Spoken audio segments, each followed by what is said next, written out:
आप देख रहे हैं हरियाणा न्यूज 24, जहां हर खबर मिले सच के साथ। नमस्कार, स्वागत है आपका हरियाणा न्यूज 24 पे। मैं हूं मुन्ना लंबा, मेरे सहयोगी हिमांशु लंबा के साथ।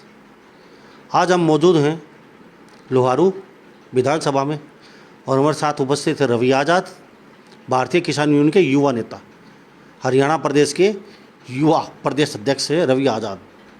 और आजकल ये तीखा बोलते हैं और सरकार की किरकिरी भी बनी हुई है सरकार की आंखों में ये, और बेबाक बोलते हैं, खुला बोलते हैं किसानों के समर्थन में।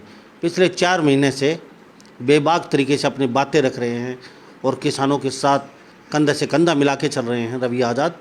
इनसे कई बातों पे आज बेबाक तरीके से बातचीत करेंगे और कई मुद्दों को हम इनसे आपके साथ शेयर भी करेंगे कि कल प्रदेश अध्यक्ष बीजेपी के ओम प्रकाश धनखड़ ने घोषणा की है 30 और 31 को, जो पंजाब में मोगा में जो बीजेपी विधायक के साथ बदसलूकी हुई है, उनको पीटा गया, उसको लेके रोष प्रकट करेंगे, यात्रा निकालेंगे पूरा हरियाणा प्रदेश में। तो ये देखना होगा कि अब किसान आमने सामने और सरकार आमने सामने होगी तो किस तरीके से यात्रा निकाली जाएगी, क्या रहेगा, यह तो अभी भविष्य के गर्भ में है। पर तो हम इनके साथ कई विषयों पे बातचीत करेंगे रवि आज़ाद के साथ। तो रवि आज़ाद जी, हरियाणा न्यूज़ 24 का बहुत बहुत स्वागत है।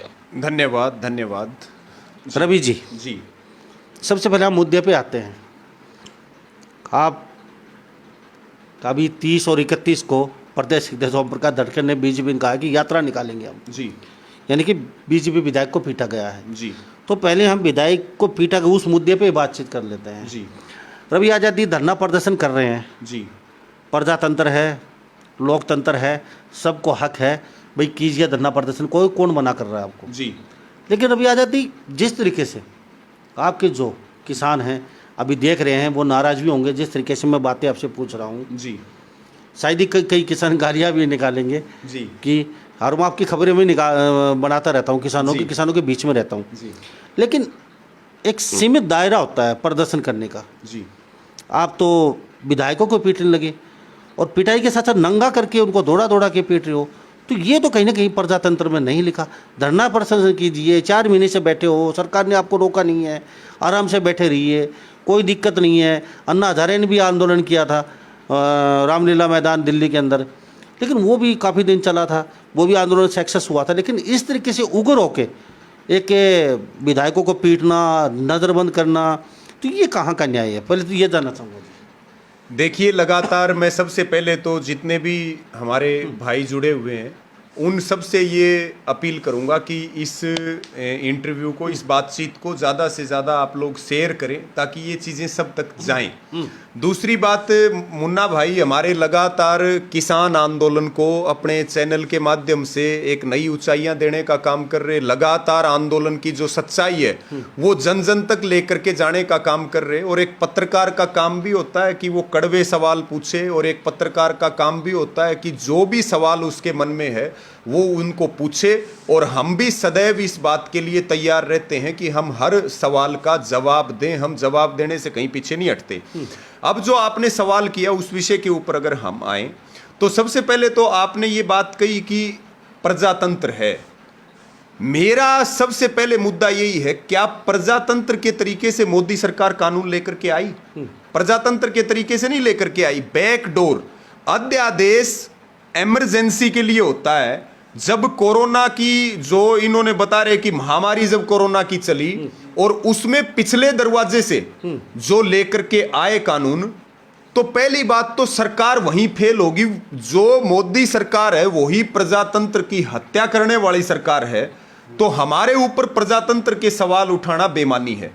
दूसरी बात, अधिकार है, संविधान ने यह अधिकार दिया, जिस कानून से हमें असहमति हो हम उसके खिलाफ एजिटेशन चलाएं, हम उसके खिलाफ आंदोलन चलाएं, हम उसके खिलाफ शांतिप्रिय तरीके से प्रदर्शन करें। लेकिन शांतिप्रिय नहीं रहा। एक मिनट में बताऊंगा। जब पंजाब से हमारे किसान दिल्ली के लिए चले तो सड़कें खोदी गई, कटीले तार बिछाए गए और पानी की बौछारें और जो है वाटर कैनन का प्रयोग किया गया, आंसू गैस के गोले छोड़े गए। पहली बात, जब कानून लेकर के आए वो प्रजातंत्र की हत्या की मोदी जी ने। दूसरी बात, जब हम सैद्धांतिक तरीके से अपना विरोध करने के लिए दिल्ली जाना चाहते थे, हमारे रास्ते में कांटे बिछा दिए गए। क्या वो प्रजातंत्र की हत्या नहीं थी? हमारे किसान इनके अत्याचारों से, हमारे 300 के करीब किसान शहादत हो चुकी है। प्रधानमंत्री के मुंह से एक शब्द नहीं निकलता है। इस प्रदेश की विधानसभा में एक प्रस्ताव नहीं लेकर के आती है सरकार, और कोई विपक्ष वाला लेकर के आए तो बीजेपी वाले हंसते हैं। क्या ये लोकतंत्र है? क्या ये प्रजातंत्र है? अगली बात, जब हमारा स्पष्ट ऐलान है, सबसे पहले पंजाब ने ऐलान किया कि इनके राजनीतिक कार्यक्रमों का हम बहिष्कार करेंगे। किनका? बीजेपी वालों का और इनके सहयोगियों का। उसके बाद ये चीज हरियाणा में शुरू हुई, और फिर ये चीज आज उत्तर प्रदेश से लेकर के, राजस्थान से लेकर के, मध्य प्रदेश से लेकर के, जब हमने स्पष्ट चेतावनी दे दी कि भाई आपके प्रति लोगों में बहुत गुस्सा है और ये एक जन आंदोलन का रूप ले चुका है। आप भले ही अडानी अंबानी की गोदी में जाकर के बैठे होंगे, लेकिन ये देश अडानी अंबानी की गोदी में जाकर के नहीं बैठेगा कि आप सुई से लेकर के और जहाज तक अडानी अंबानी के हवाले कर देंगे, किसान की जमीन से बेदखल करने की आप तैयारी कर लेंगे। तब जाकर के जब बता दिया कि लोगों में आपके प्रति गुस्सा है, आप मत आइए। सैकड़ों इनके कार्यक्रम फेल हुए, तंबू पाटे, सारे काम हुए, लेकिन फिर भी ये लोग बार बार जनता के बीच में आकर के, क्या ये जनता को उकसा नहीं रहे हैं? क्या ये जनता में झगड़ा पैदा नहीं करवाना चाहते हैं? क्यों नहीं रुक रहे हैं?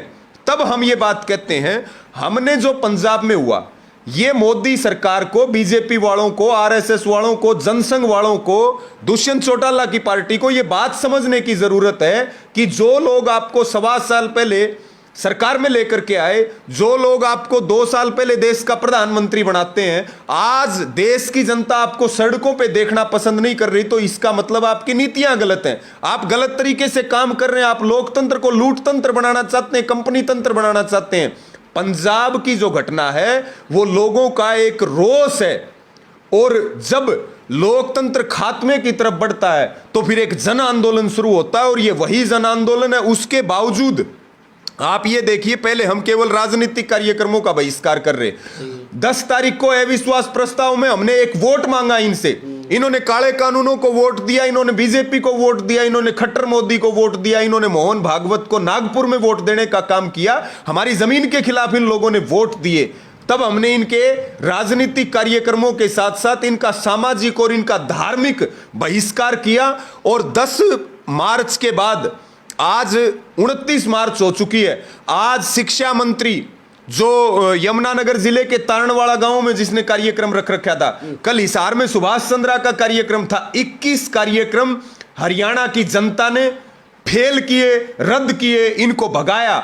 और उसके बावजूद ओम प्रकाश धनखड़ जो उगाड़ा घूमया करता था सड़कों के ऊपर, उसके हिसाब से आज गेहूं का रेट 3,000 रुपए होना चाहिए था। जो अपने आप को किसानों का मसीहा बताया करता था, वो इतने भयंकर घटनाओं के बावजूद जब हमने ये कह दिया कि भाई लठ तैयार कर रखे हैं, तेल लगा करके तैयार कर रखे हैं, आपने सिवानी में भी देखा जब जेपी दलाल का कार्यक्रम था, और झंडे लगा रखे हैं। जब तक झंडों से मानोगे तब तक झंडों से मनाएंगे, और नहीं तो हमारा नारा है, जो नहीं माने झंडे से वो मानेगा डंडे से। और जो धारा 144 लगा करके ये लोग हिसार में जैसे धारा 144 लगाई रोकने के लिए, ये धारा 144 लगा रहे प्रशासन का दुरुपयोग करके, तो हम धारा 288 लगाते हैं जो धारा 144 से भी ताकतवर होती है। तो जब तक झंडे से मानेंगे तब तक झंडे से मनाएंगे, और झंडे से नहीं मानेंगे तो फिर लठ तो तेल लगा करके तैयार कर रखा है। 21 कार्यक्रम फेल हो गए।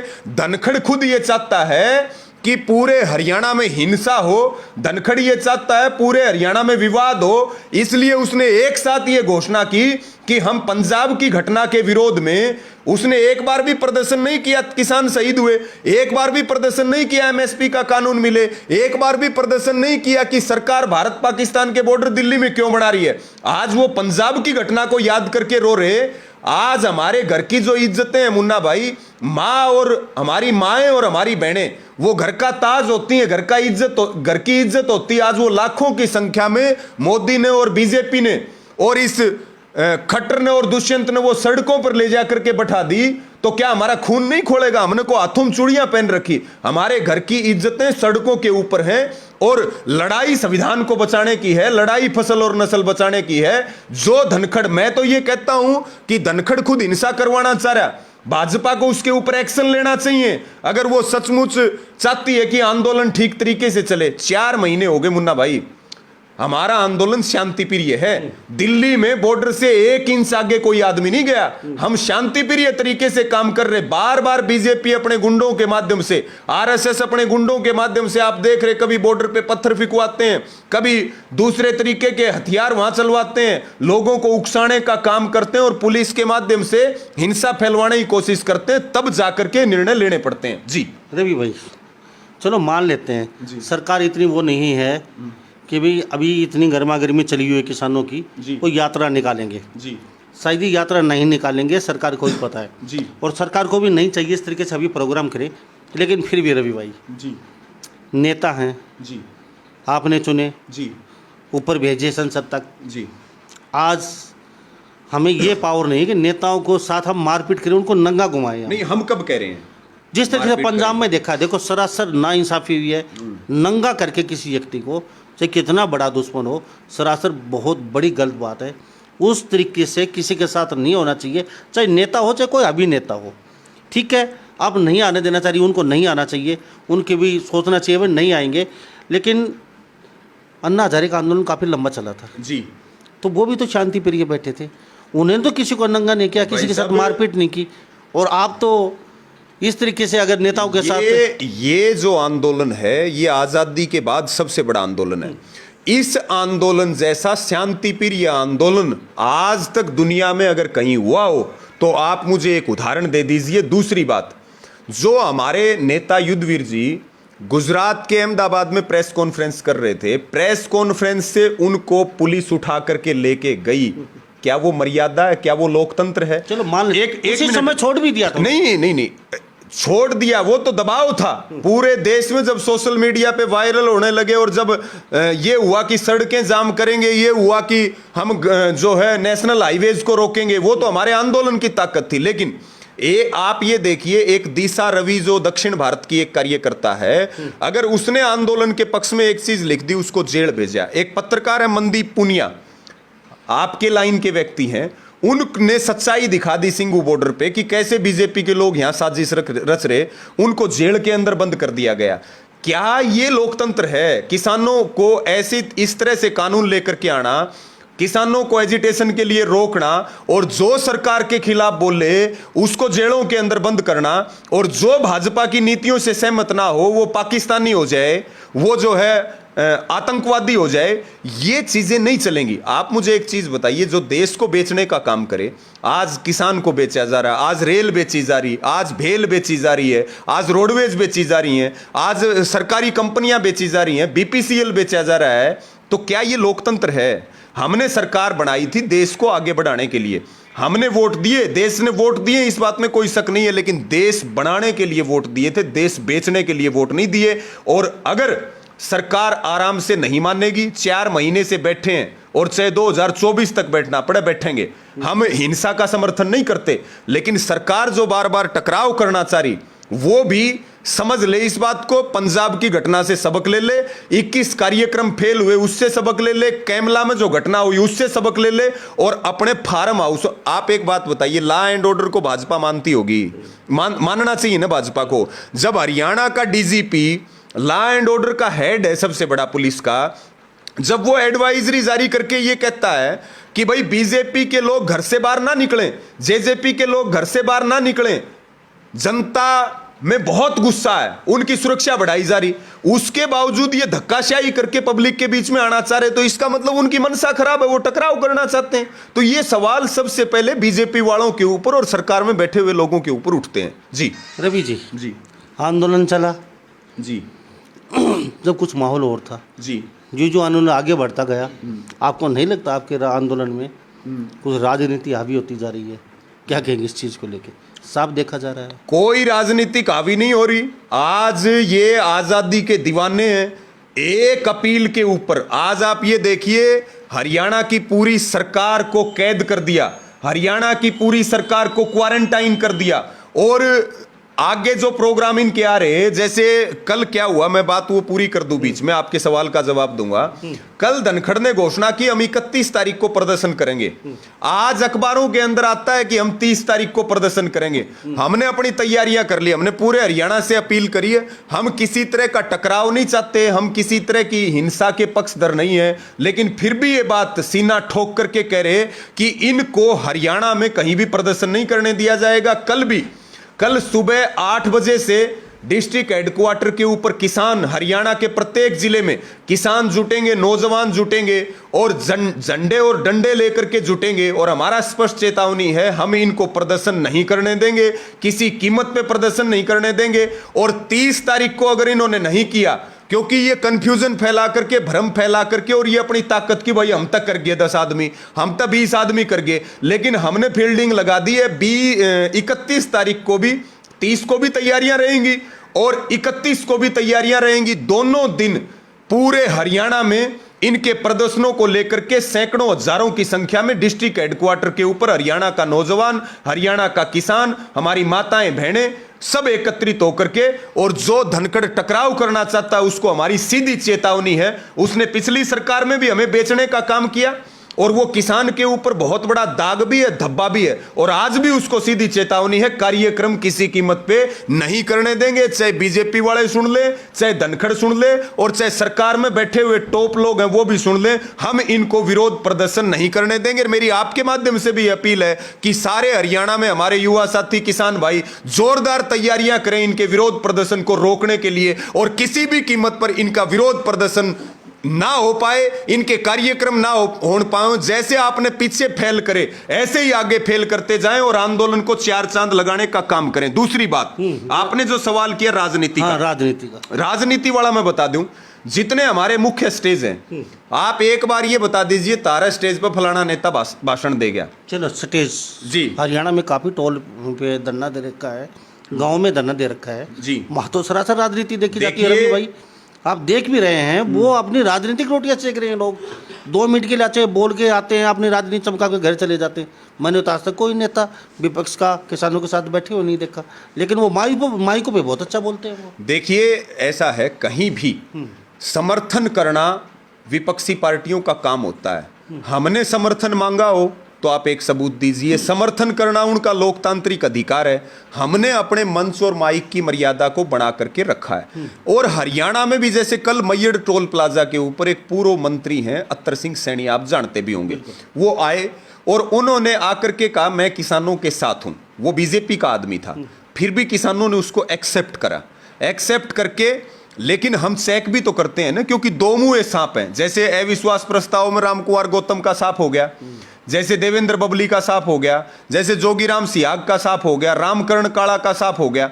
2 विधायक केवल निकल करके आए, एक तो सोमवीर सांगवान और एक बलराज कुंडू, 2 विधायक आए निकल करके। लेकिन हम कहीं भी अपने मंचों के ऊपर और अपने आंदोलन के अंदर राजनीतिक लोगों की ना पहले कोई भागीदारी हुई, ना आज कोई भागीदारी ले रहे, ना किसी प्रकार का पार्टिसिपेशन उनका भविष्य में करेंगे। अत्तर सिंह सैनी आया, किसानों की बात करी, उसका समर्थन करा।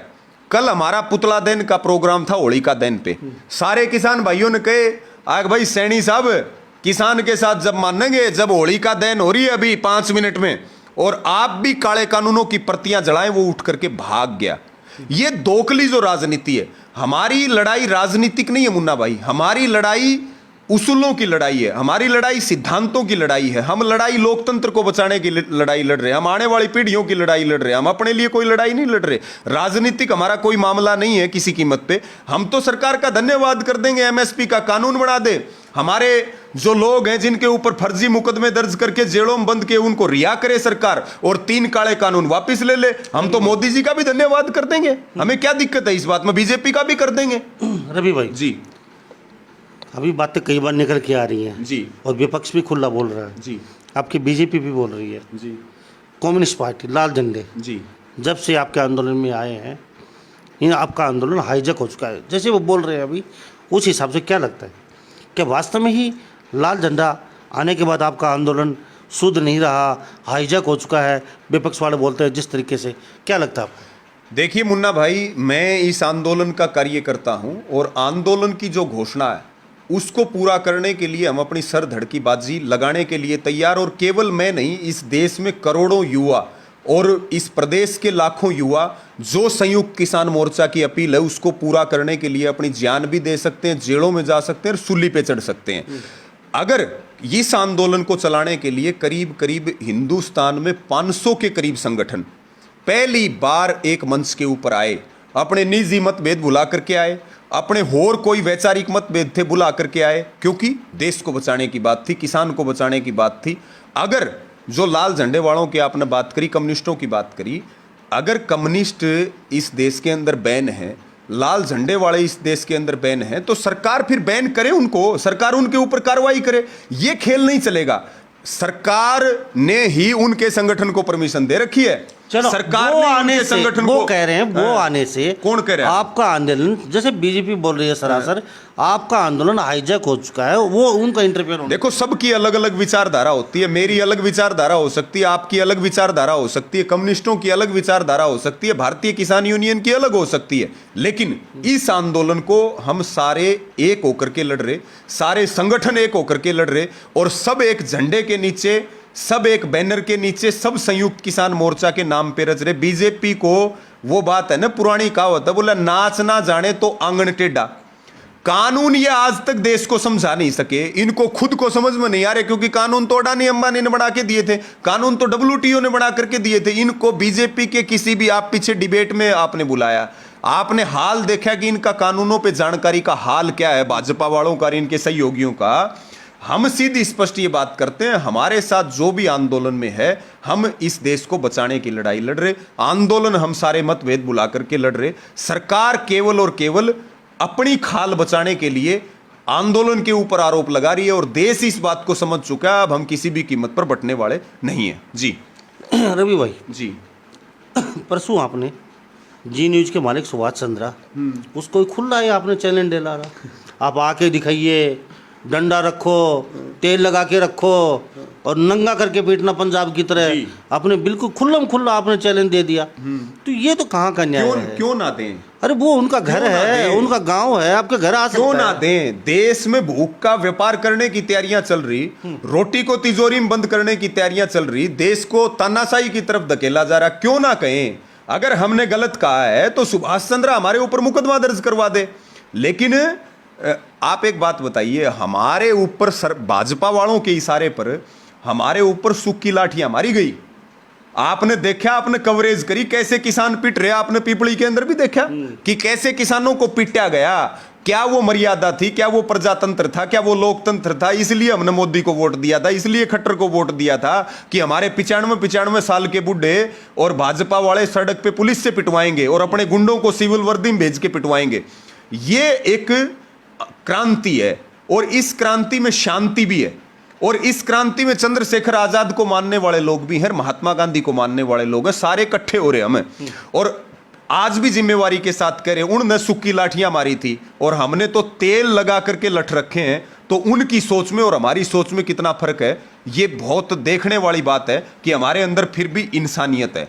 रवि भाई जी, आप कह रहे हैं कानून काले हैं जी। अभी आपके किसान हैं, शायद ये कह रहे होंगे कि आपकी कवरेज मैं हमेशा करता हूं, तो सोच रहे होंगे ये उल्टे सीधे सवाल कर रहा है, पत्रकार बिक गया होगा, पता नहीं गालियां मिल रही होंगी मुझे नहीं, लेकिन जो बात नहीं मिलेंगे, आपको आशीर्वाद मिलता लेकिन है फिर भी मैं पूछ लेता हूँ आपसे, आपने चाय पी नहीं, मैं चाय बना के लेके आता हूँ और आपने वो चाय का चेक ले किया, टेस्ट ही नहीं की, और आप पहले ही उसको खराब बताने लगे।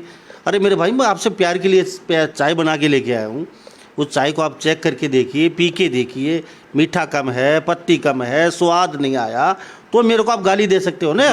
तो आपने कानून देखे ही नहीं, आपने कानून परखे नहीं। सरकार बार बार कह रही है, आप 1.5 साल 2 साल एक बार देख लीजिए इन कानूनों को, अगर गलत होंगे तो हम जब तक हम इनको बैन कर देंगे, ख़त्म कर देंगे। अगर आपको फ़ायदा नहीं हो रहा तो वो खुला दहाड़ रहे हैं, आपको बहुत बेनिफिट होने वाला है। सिर्फ 1.5 साल इंतजार करके देख लीजिए आप। फिर भी उन्होंने बैन भी कर दिया था, तो भी नहीं माने आप, भाई 2 साल के 1.5 साल के लिए बैन कर देते हैं। तो रवि जी, इसके लिए क्या? नहीं, कोई चाय ना पीना चाहे तो ना पीना चाहे तो कोई जरूरी है चाय पी जाए? वो तो सरासर नाइंसाफी होगी ना। नहीं, हम प्यार से चाय बना, ये कहाँ लिख रखा है कि चाय पीना जरूरी है? मुझे नहीं तो पीनी चाहिए। स्वाद का पता कैसे चलेगा? नहीं, इस देश के किसानों को ये कानून नहीं चाहिए।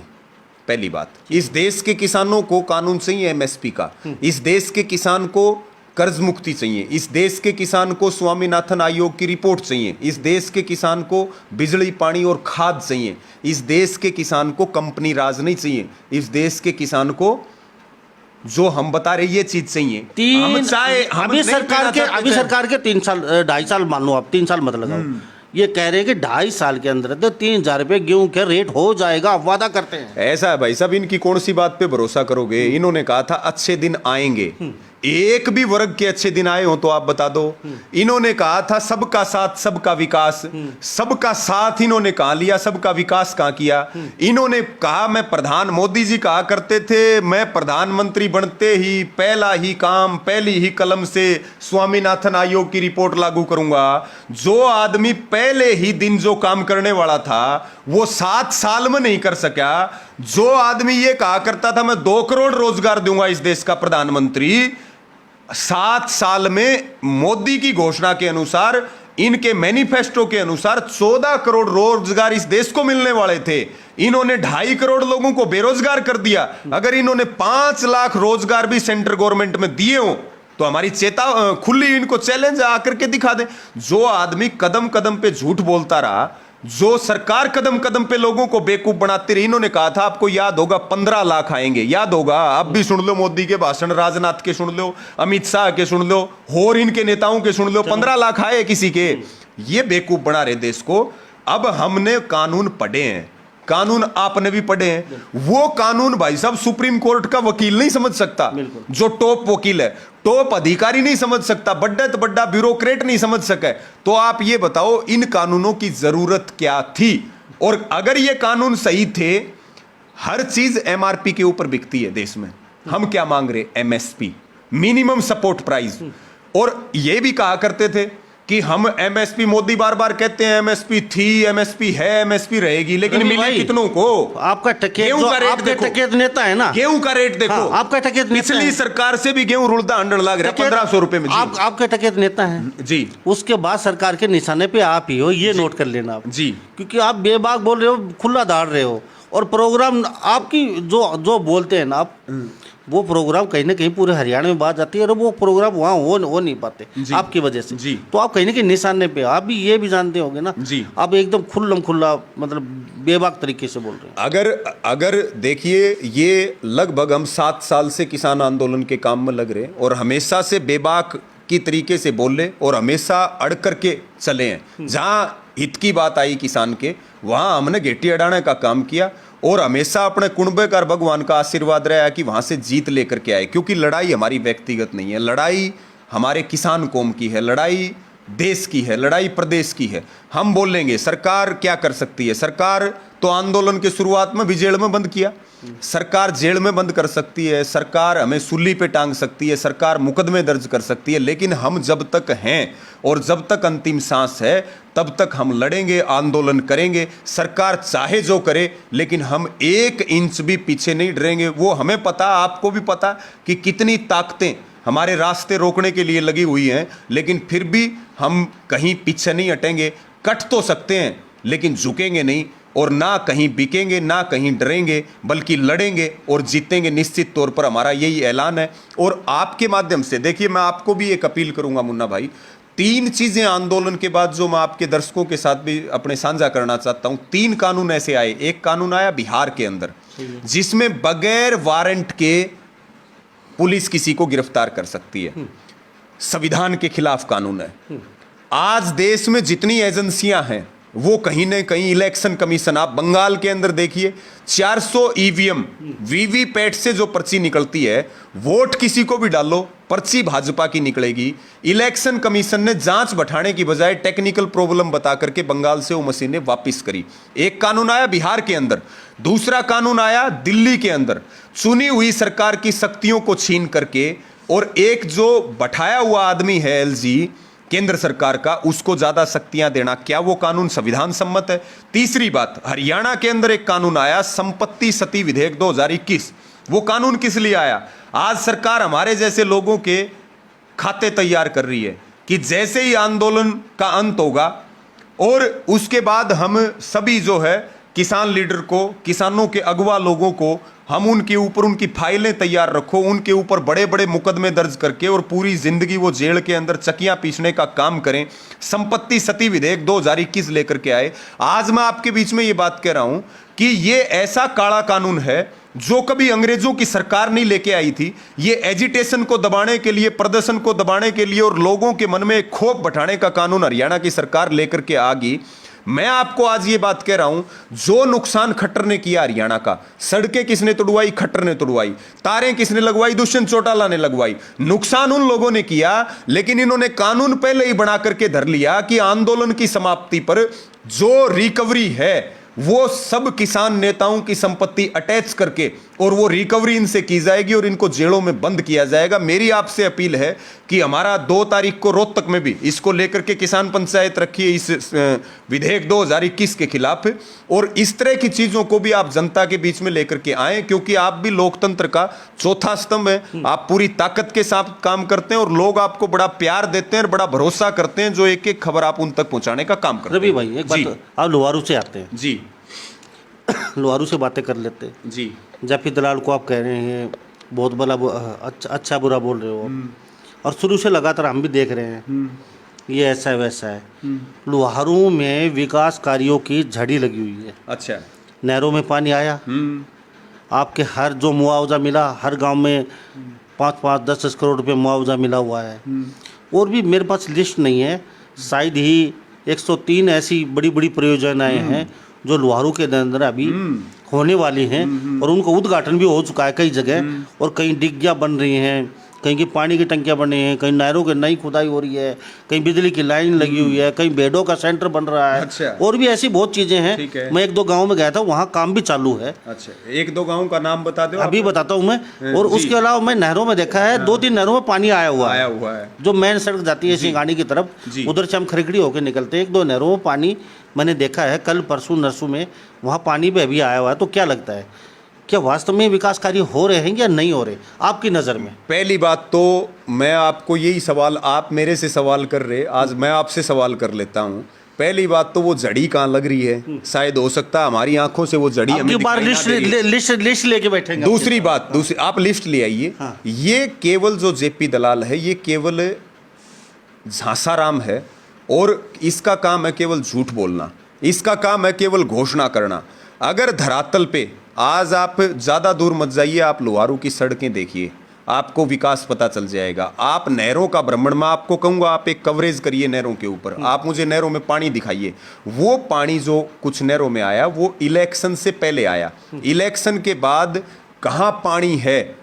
सिवानी का जो हमारा लोहारू विधानसभा का क्षेत्र है, वहां पे टैंकरों से लोग गांव में पानी डलवा करके एक टैंकर 1,000 रुपए का आता है। सड़कों पे आप आ जाइए, बिजली पे आप आ जाइए। एक बात और बताऊंगा, टैंकर की बात कर रहे हैं आप। एक बात और आप दिखाएंगे पानी का टैंकर किस गांव में 1,000 रुपए का आ रहा है? मैं दिखा रहा हूं, मैं दिखाऊंगा। चलो दिखाइए, हम कवरेज करेंगे। कवरेज मैं दिखाऊंगा। आप जो है ना हमारे लीलस में चले जाइए, आप बुद्धसेली में चले जाइए, आप बिदवान में चले जाइए, मैं आपको कितने गाँव के उदाहरण दिखाऊं। हमारी जो ढाणियां हैं उधर, वहां चले जाइए, आप मोइला में चले जाइए, कितने गांव में, मैं सब गांव में, क्योंकि मैं जेपी दलाल की तरह चंडीगढ़ नहीं बैठता ना, मैं जेपी दलाल की तरह एसी के कमरों में सोता हूं। मेरा काम किसानों के बीच रहना, हर मैं 24 घंटे यही काम करता हूं। अगली बात मुआवजे की आई।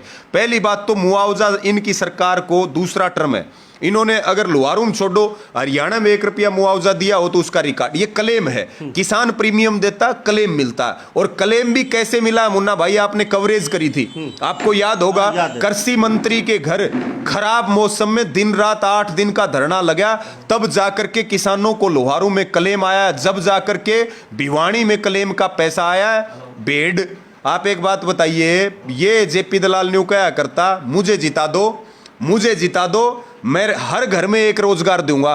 अगर आज इसने 100 लोगों को भी सरकारी रोजगार अपने हल्के में देने पहले का काम कोरोना, अब आंदोलन रोजगार का तो जरिया ही नहीं रहा। अपने धारा 208 क्या बोलते हैं उसको, 288 लगा रखी है, तो रोजगार कहाँ? नहीं, वो तो तब लगाई है ना वो धारा।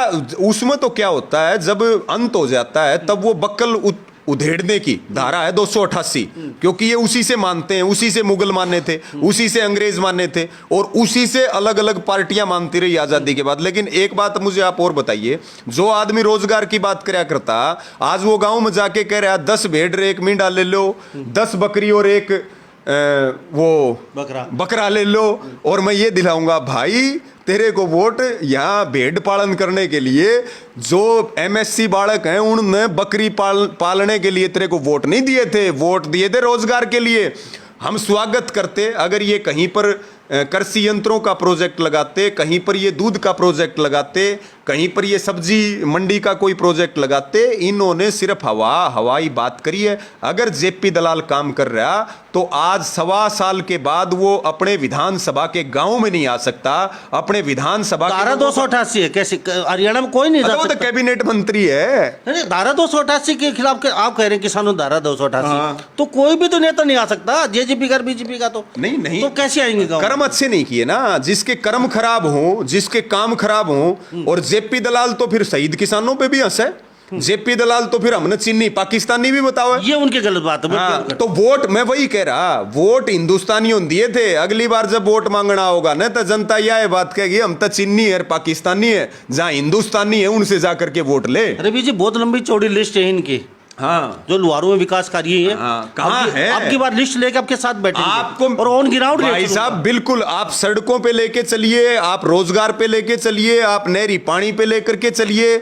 आपको जहां ठीक लगे आप लेकर के चलिए। कहीं घोषणाएं, आप एक बात बताइए, यही जेपी दलाल ने आज से पिछली बार भी हार गया था ये, लेकिन विधायक ही था, गोकलपुरा के अंदर घोषणा करी थी गो अभ्यारण्य केंद्र खोलूंगा, गो अभ्यारण्य केंद्र, बैल के अंदर पशु हॉस्पिटल बनाऊंगा बहुत बड़ा। भाई साहब आप लिस्ट ले आना। और काम चल रहा है अभी उस पे, कहाँ धारा 288 खत्म, पाकिस्तान में चल रहा काम, लुहारू में तो चल नहीं रहा। आपका धारा 288 नहीं, धारा 288 तो अब लगी, उससे पहले कर लेते काम, उससे पहले कर लेते। धारा 288 कोरोना था, उससे पहले कोरोना था। क्या कोरोना तो अब हुआ इनको, पहले तो जनता को कोरोना था, पहले जनता कैद थी और ये सड़कों पे घूम रहे थे। अब जनता सड़कों पे घूम रही है और ये कैद हैं, अब है इनके ऊपर कोरोना, पहले कोरोना नहीं थी। एक बात बताइए, आपने कोरोना की बात कर दी, जब ये जोधन कला के अंदर अडानी का 10 लाख मीट्रिक टन का गोडाउन बना रहे थे तब कोरोना नहीं था क्या? वहां कोरोना नहीं था। जब ये एमओयूज बांट रहे थे, जब ये साइलो तैयार करवा रहे थे, ये इनकी दोकली बातें हैं और जनता जान चुकी है। जो आदमी, मैं केवल आपने जेपी दलाल पे बात करी, 1.25 साल के कार्यकाल में अगर जेपी दलाल अपने 1 दर्जन काम भी गिनवा दें तो फिर हम उसकी गुलामी करने के लिए तैयार हैं। ये भी मैं आपके चैनल पे कह रहा हूं। रवि जी अब की बार हम लिस्ट लेके बैठेंगे पक्का। 103 कामों की लिस्ट है, बहुत बड़े काम है आपके लुहारू विधानसभा क्षेत्र में, और वो लिस्ट लेके मैं साथ बैठूंगा और आपको साथ ले चलेंगे ऑन द ग्राउंड। आप एक काम करो, आप 103 छोड़ दो, लिस्ट तो ये 1300 की भी बना दें। आरएसएस वालों का और बीजेपी वालों का काम ही लिस्टें तैयार करना होता है। ऑन ग्राउंड देखेंगे। हाँ, ऑन ग्राउंड तेरा काम दिखा देना, तेरा काम मैं आपके चैनल पे बोलूंगा ये बात आकर के। जी। तेरा काम दिखा दो आप। तो धारा 288 आपकी लागू रहेगी, आंदोलन लगातार जारी रहेगा और सबसे शांति की अपील भी करता हूं, सबसे अहिंसा का दान भी मांगते हैं और सबसे ये भी अपील करते हैं कि एक भी बॉर्डर पे भी जाएं, लगातार वहां भी अपनी भागीदारी बढ़ाएं और लगातार जो है बीजेपी और जेजेपी वालों को जूत मारते रहें, उनका कोई कार्यक्रम ना होने दें, उनको सड़कों पे ना आने दें और अपनी जेब में काला कपड़ा रखें। जहां भी इनका कोई चेला दिखाई दे, कपड़ा निकालिए और मुर्दाबाद के नारे लगा करके इनको भगाने का काम करो। और एक अंतिम अपील 5 तारीख को, शायद आप सवाल पूछना भूल गए, एक अंतिम जो हमारी योजना है, एक तो 30 तारीख को कल संयुक्त किसान मोर्चा की दोपहर 12 बजे मीटिंग है और कल ही अंबाला के शहजादपुर में शुगर मिल जो है, वहाँ बकाया जो करोड़ों रुपए शुगर मिल खारी किसानों के, उसके लिए भी महापंचायत है अंबाला डिस्ट्रिक्ट के शहजादपुर में नारायणगढ़ के पास। और 5 तारीख को FCI, आप देखिए जो FCI किसान की रीढ़ है, फूड कॉरपोरेशन ऑफ इंडिया, उसको मोदी सरकार ने अडानी अंबानी को बेच दिया है। उसके ऊपर इतना कर्जा चढ़ा दिया, बजट में एक पैसा भी उसके लिए अलॉट नहीं किया गया। 5 तारीख को एफसीआई बचाओ आंदोलन संयुक्त किसान मोर्चा की अपील है पूरे हिंदुस्तान में, जहां भी एफसीआई के ऑफिस और गोडाउन है वहां सुबह 11 बजे से लेकर के शाम 5 बजे तक प्रदर्शन करेंगे, किसान पंचायतें करेंगे और ज्ञापन देंगे। और इसी प्रकार से मेरी सारे भाइयों से अपील है, जहां भी बीजेपी वाला आए, जहां भी जेजेपी वाला आए, हमें तुरंत सूचना दें उस कार्यक्रम की। और अब निश्चित तौर पे सरकार जो है किसान चला रहा है, ये भी मैं आपको बता दूं मुन्ना भाई, अब एक तरफ हरियाणा सरकार कैद बैठी है, एक तरफ केंद्र सरकार का हाल देख लो। अब जो हम किसान सरकार बोलते हैं वो किसान सरकार अब ग्राउंड पे काम कर रही, पैरेलल सरकार चलाएंगे। अगर चुनी हुई सरकार ठीक तरीके से काम नहीं करेगी तो लोकतांत्रिक अधिकार है आंदोलन की ताकत से हम पैरेलल सरकार चलाएंगे। चलो मान लेते हैं, चलते चलते एक दो टुक शब्द में एक पर्सन और कर लेता हूँ जी, शॉर्ट में, बिल्कुल काफी लंबी बात हो चुकी जी। सरकार खराब है बीजेपी आप बोलते हैं, मैं क्या बोल रहा है, सारा देश बोल रहा है। बंगाल में बीजेपी जीत रही है, वहां से मैं आपको आज बता देता हूँ। अब आप कहेंगे ईवीएम की गड़बड़ से जीतेगी, सीधी सी बात है, मेरे को पता है जहाँ बीजेपी जीतती है वहाँ ईवीएम आगे आ ही जाती है। तो अब तो आप कह रहे हैं बीजेपी खराब है, तो बंगाल में कैसे जीती? ऐसा है, ये तो बंगाल की बात तो भविष्य के गर्भ में छुपी हुई बात है। और दूसरी बात, ईवीएम को लेकर के कहावत चलती है कि मोदी को हराने के लिए ईवीएम की छाती से गुजरना पड़ेगा। ये बात भी सत्य है, ये बैलेट पेपर से चुनाव करवा लें, इनको अपनी औकात पता चल जाएगी। लेकिन एक अंतिम बात, जैसे में जीती है ईवीएम की नहीं, एक मिनट सुनो, जैसे हरियाणा का ताज बड़ौदा वालों ने बचाया था, ऐसे ही हिंदुस्तान की जो पगड़ी है उसका सम्मान बंगाल करने वाला है, उसका सम्मान बंगाल ने तय कर लिया। किसान पंचायतों में जो भीड़ उमड़ के आ रही है बंगाल के अंदर, मैं शर्त तो नहीं लगाता, लेकिन हमारे बंगाल के राष्ट्रभक्तों के ऊपर, क्योंकि वो नेताजी सुभाष चंद्र बोस, रविंद्रनाथ टैगोर और वो जो है स्वामी दयानंद सरस्वती जी की भूमि है। वो स्वामी दयानंद सरस्वती तो खैर गुजरात से आते हैं, क्योंकि गुजरात का टॉपिक भी साथ चल रहा है। लेकिन जो बंगाल की बात है, वीरों की भूमि है, किसानों की भूमि है, निश्चित तौर पर वो इस किसान आंदोलन का ताज बचाने की जिम्मेदारी बंगाल के ऊपर है। बंगाल बचाएगा और बंगाल ने तय कर लिया, और भाजपा वहाँ चारों खाने चित होगी। मैं कोई दावा तो नहीं करता, लेकिन इतनी बात मैं आपको कहता हूँ कि चुनाव के जब रिजल्ट आएंगे तो आपको लगेगा कि रवि आज़ाद ने मुझे सच बताने का काम किया था। चलो, थैंक यू रवि जी, हमारे साथ बात बहुत बहुत धन्यवाद आपका। और इसको भाई सारे भाई शेयर कर दे रहो। आपकी बार लिस्ट लेके साथ हाँ, ऑन द ग्राउंड तैयार लुहारू विधानसभा में हमारे साथ हाँ, लिस्ट लिया हो और ग्राउंड पे चाल पड़ो और इनके काम दिखा दो। हम आपकी बात मानने के लिए तैयार और जेपी दलाल की बात मानने के लिए तैयार। लेकिन मुन्ना भाई ऐसा कुछ है नहीं, आप अपनी काम अपना कर लेना और हम ऑथेंटिसिटी के साथ आपके दर्शकों को दिखाने का काम करेंगे। आपका भी बहुत बहुत धन्यवाद। थैंक यू साहब जी। तो हमारे साथ रवि आजाद जी बने हुए थे, बेबाक तरीके से बोलते किसान यूनियन के हरियाणा प्रदेश के युवा नेता हैं और प्रदेश अध्यक्ष हैं ये। इनसे खास बातचीत की है और इन्होंने बेबाक तरीके से अपनी बात भी रखी है, हमने भी अपनी बेबाक तरीके से अपने प्रश्न पूछे हैं। इस बारे में आप क्या सोचते हैं, कमेंट में मेरा फटाफट दे दीजिए। आपके कमेंट का हमें बेसब्री से इंतजार रहता है।